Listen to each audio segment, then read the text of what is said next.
ஒரு அழகிய கவிதையை கேட்டுவிட்டு மனதிற்கு இனிமையான ஒரு பயணத்தை தொடங்கலாம் வாருங்கள். வார்த்தைகளில் உணர்வுகளையும் வரிகளில் வாழ்க்கை பாடங்களையும் சுமந்து வரும் இந்த கவிதை உங்கள் இதயத்தை தோடும் என்று நம்புகிறேன். வீடியோவிற்கு ஒரு லைக் கொடுங்கள். உங்கள் கருத்துக்களை கமெண்டில் பகிருங்கள். புதிய கவிதைகள் மற்றும் கதைகளை தவறவிடாமல் இருக்க எங்கள் சேனலை சப்ஸ்கிரைப் செய்து பெல் ஐகானை அழுத்துங்கள். உங்கள் அன்பும் ஆதரவும் தான் எங்களின் அடுத்த படைப்பிற்கான மிகப்பெரிய ஊக்கம். Please subscribe my channel. குழந்தை என்ற செல்வம். வீட்டின் வாசலில் விழும் விடியற்கால ஒளியே குழந்தை. விழிகளில் மலரும் நம்பிக்கையின் விதையே குழந்தை. மழலை சிரிப்பில் கவலைகள் கரைந்து போகும். மழை துளி போல மனங்கள் புதிதாய் மலர்ந்து போகும். கைகள் சிறியதாக இருந்தாலும் கனவுகள் வானத்தை விட பெரியவை. பேசும் வார்த்தைகள் சிலவாக இருந்தாலும் அதில் மறைந்திருக்கும் அன்பு அளவில்லாதது. அம்மாவின் இதய துடிப்பில் இசையாகவும் அப்பாவின் கனவுகளில் எதிர்காலமாகவும் வாழ்வது குழந்தை. கோபம் தெரியாத மனமும் கபடம் அறியாத புன்னகையும் உலகம் மறந்துவிட்ட தூய்மையை நினைவூட்டும் அதிசயம்தான் குழந்தை. அவர்களின் சிறு காலடி சத்தத்தில் வீடு உயிர் பெறுகிறது. அவர்களின் குறும்பு சிரிப்பில் குடும்பம் மகிழ்ச்சி பெறுகிறது. குழந்தைகளை வளர்ப்பது கடமை மட்டுமல்ல, அது இறைவன் கொடுத்த அழகான பொறுப்பு. அன்பை விதையுங்கள், நம்பிக்கையை ஊட்டுங்கள், பண்பை கற்றுக் கொடுங்கள், கனவுகளை பறக்க விடுங்கள். ஏனெனில் இன்று உங்கள் கைகளில் விளையாடும் குழந்தைகள்தான் நாளை இந்த உலகத்தை வழிநடத்தப் போகும் மனிதர்கள். குழந்தைகளை இப்படி சொல்லி வளருங்கள். உங்கள் தலைமுறையே மாறும். ஒரு நாட்டின் எதிர்காலம் அதன் குழந்தைகளின் கைகளில் உள்ளது என்று சொல்வார்கள். அதுபோல ஒரு குடும்பத்தின் எதிர்காலம் குழந்தைகளின் குணநலன்களில்தான் இருக்கிறது. குழந்தைகள் நாம் சொல்வதை கேட்டு வளர்வதை விட நாம் செய்வதை பார்த்து அதிகமாக கற்றுக்கொள்கிறார்கள். எனவே அவர்களிடம் பேசும் வார்த்தைகளும் நாம் காட்டும் நடத்தையும் அவர்களின் வாழ்க்கையை உருவாக்கும் முக்கியமான கருவிகளாகும். குழந்தைகளிடம் அடிக்கடி சொல்ல வேண்டிய சில அழகான வார்த்தைகள் உள்ளன. உன்னால் முடியும். இந்த ஒரு வார்த்தை குழந்தைகளின் தன்னம்பிக்கையை வளர்க்கும். தோல்வி அடைந்த நேரங்களில் அவர்களை கண்டிப்பதற்கு பதிலாக மீண்டும் முயற்சி செய், உன்னால் முடியும் என்று ஊக்கப்படுத்துங்கள். தன்னம்பிக்கை கொண்ட குழந்தைகள் எதிர்காலத்தில் எந்த சவாலையும் துணிச்சலுடன் எதிர்கொள்வார்கள். தவறு செய்வது தவறல்ல. குழந்தைகள் தவறு செய்தால் உடனே தண்டிப்பதை விட அந்த தவறிலிருந்து என்ன கற்றுக்கொள்ளலாம் என்பதை புரிய வையுங்கள். பயத்தால் வளர்க்கப்படும் குழந்தைகள் உண்மையை மறைக்க கற்றுக்கொள்வார்கள். புரிதலுடன் வளர்க்கப்படும் குழந்தைகள் பொறுப்பை ஏற்க கற்றுக்கொள்வார்கள். மற்றவர்களை மதிக்க கற்றுக்கொள். வயது, பணம், பதவி எதுவாக இருந்தாலும் அனைவரையும் மரியாதையுடன் நடத்த வேண்டும் என்பதை சிறுவயதிலிருந்தே கற்றுக் கொடுங்கள். மனித நேயம், கருணை, பகிர்ந்து கொள்ளும் மனப்பான்மை போன்ற பண்புகளே நல்ல மனிதர்களை உருவாக்குகின்றன. நன்றி சொல்ல மறக்காதே. நன்றி உணர்வு என்பது வாழ்க்கையின் மிகப்பெரிய செல்வம். சிறிய உதவிக்கும் நன்றி சொல்லும் பழக்கத்தை குழந்தைகளுக்கு கற்றுக் கொடுங்கள். நன்றியுணர்வு கொண்ட குழந்தைகள் எப்போதும் மகிழ்ச்சியாக வாழ கற்றுக்கொள்வார்கள். நேர்மையாக இரு. எந்த சூழ்நிலையிலும் உண்மையை பேச வேண்டும் என்பதை அவர்களுக்கு எடுத்துரையுங்கள். நேர்மையாக வாழும் குழந்தைகள் எதிர்காலத்தில் நம்பிக்கைக்குரிய மனிதர்களாக மாறுவார்கள். உன்னை நீ நேசி. பிறருடன் ஒப்பிடாமல் தங்களது தனித்துவத்தை மதிக்க குழந்தைகளுக்கு கற்றுக் கொடுங்கள். ஒப்பீடு தன்னம்பிக்கையை குறைக்கும், ஊக்கம் தன்னம்பிக்கையை வளர்க்கும். குழந்தைகளுக்கு நேரம் கொடுங்கள். விலை உயர்ந்த பொருட்களை வாங்கி கொடுப்பதை விட அவர்களுடன் செலவிடும் நேரமே மிகப்பெரிய பரிசாகும். அவர்களுடன் பேசுங்கள். அவர்கள் சொல்வதை கவனமாக கேளுங்கள். அவர்களின் கனவுகளையும் பயங்களையும் புரிந்து கொள்ள முயற்சி செய்யுங்கள்.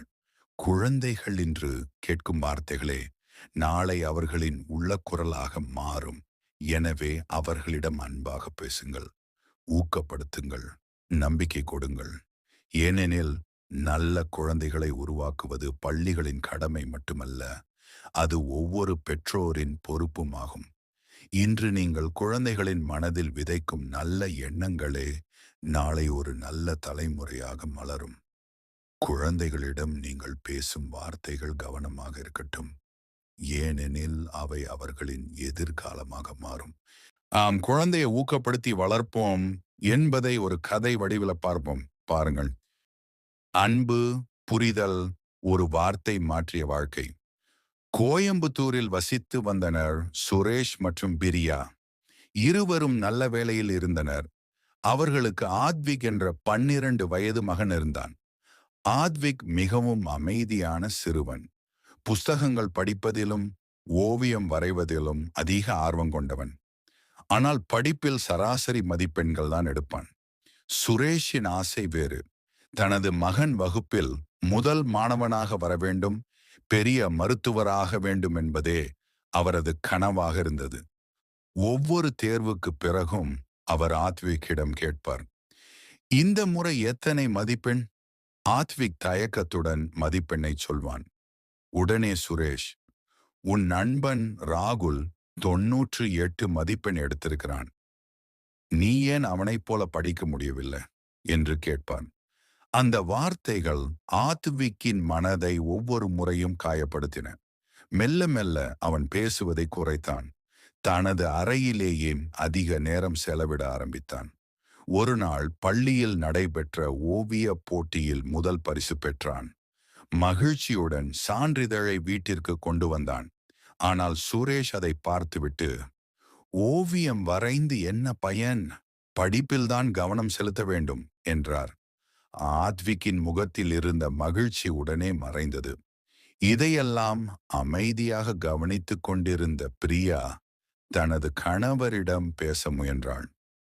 நீங்கள் அவனை அதிகமாக ஒப்பிடுகிறீர்கள், அவனுக்கும் தனித்திறமை இருக்கிறது என்றாள். ஆனால் சுரேஷ் அதை பெரிதாக எடுத்துக்கொள்ளவில்லை. ஒரு நாள் பெற்றோர் ஆசிரியர் சந்திப்பு நடைபெற்றது. ஆத்விக்கின் வகுப்பு ஆசிரியர் மீரா அவர்கள் சுரேஷிடம் கூறினார், உங்கள் மகன் மிகவும் திறமையானவன். குறிப்பாக ஓவியத்தில் அவனுக்கு அசாதாரண திறமை இருக்கிறது. ஆனால் சமீப காலமாக அவன் தன்னம்பிக்கையை இழந்து வருகிறான். சுரேஷ் ஆச்சரியமாக கேட்டார், ஏன் அப்படி சொல்கிறீர்கள்? ஆசிரியர் அமைதியாக பதிலளித்தார், குழந்தைகள் அனைவரும் ஒரே மாதிரி இருக்க மாட்டார்கள். சிலர் படிப்பில் சிறப்பாக இருப்பார்கள், சிலர் விளையாட்டில், சிலர் கலைத்துறையில். ஒரு விதையை தினமும் மற்றொரு மரத்துடன் ஒப்பிட்டால் அது வளர்வதற்கு பதிலாக வாடிவிடும். அந்த வார்த்தைகள் சுரேஷின் மனதில் ஆழமாக பதிந்தன. அன்றிரவு அவர் ஆத்விக்கின் அறைக்கு சென்றார். ஆத்விக் அமைதியாக ஓவியம் வரைந்து கொண்டிருந்தான். அவன் வரைந்த படத்தில் ஒரு சிறிய செடி பெரிய மரங்களின் நடுவே தனியாக நின்று கொண்டிருந்தது. இந்த ஓவியத்தின் அர்த்தம் என்ன என்று சுரேஷ் கேட்டார். ஆத்விக் கண்களில் கண்ணீருடன் சொன்னான், அப்பா, அந்த செடி நான் தான். எல்லாரையும் போல நான் இல்லை என்று எனக்கு தோன்றுகிறது. அந்த வார்த்தைகள் சுரேஷின் இதயத்தை நொறுக்கியது. அவர் தனது மகனை அணைத்துக் கொண்டு, மன்னித்து விடு மகனே, நான் உன்னை ஊக்கப்படுத்த வேண்டிய இடத்தில் உன்னை ஒப்பிட்டு காயப்படுத்தி விட்டேன் என்றார். அன்று முதல் வீட்டில் பல மாற்றங்கள் நடந்தன. சுரேஷ் தினமும் ஆத்விக்குடன் நேரம் செலவிட ஆரம்பித்தார். அவன் பேசும்போது கவனமாக கேட்கத் தொடங்கினார். மதிப்பெண்களை கேட்பதை விட, இன்று என்ன புதிதாக கற்றுக்கொண்டாய் என்று கேட்க ஆரம்பித்தார். ஓவியத்தில் அவனது ஆர்வத்தை ஊக்குவித்தார். சிறிய வெற்றிகளை கூட பாராட்டினார். மெல்ல மெல்ல ஆத்விக் தன்னம்பிக்கையை மீண்டும் பெற்றான்.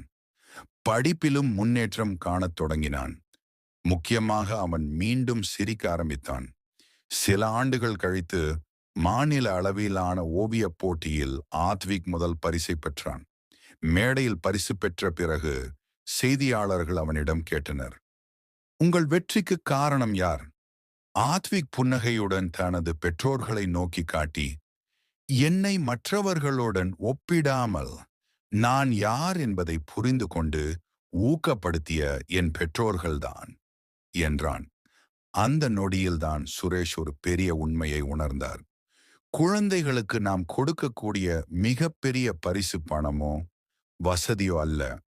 அவர்களை புரிந்து கொள்வதும் அவர்கள் கனவுகளை மதிப்பதும் அவர்களுடன் இருப்பதும் தான். ஏனெனில் ஒவ்வொரு குழந்தையும் தனித்துவமானவர்கள். அவர்களை ஒப்பிடாதீர்கள். அவர்களை நம்புங்கள். அவர்களை ஊக்கப்படுத்துங்கள். அப்பொழுது அவர்கள் வெற்றி பெறுவது மட்டுமல்ல, மகிழ்ச்சியாகவும் வளர்வார்கள். குழந்தைகளின் எதிர்காலத்தை உருவாக்குவது அவர்களின் திறமை அல்ல. அந்த திறமையை நம்பும் பெற்றோரின் அன்பும் ஊக்கமும் தான்.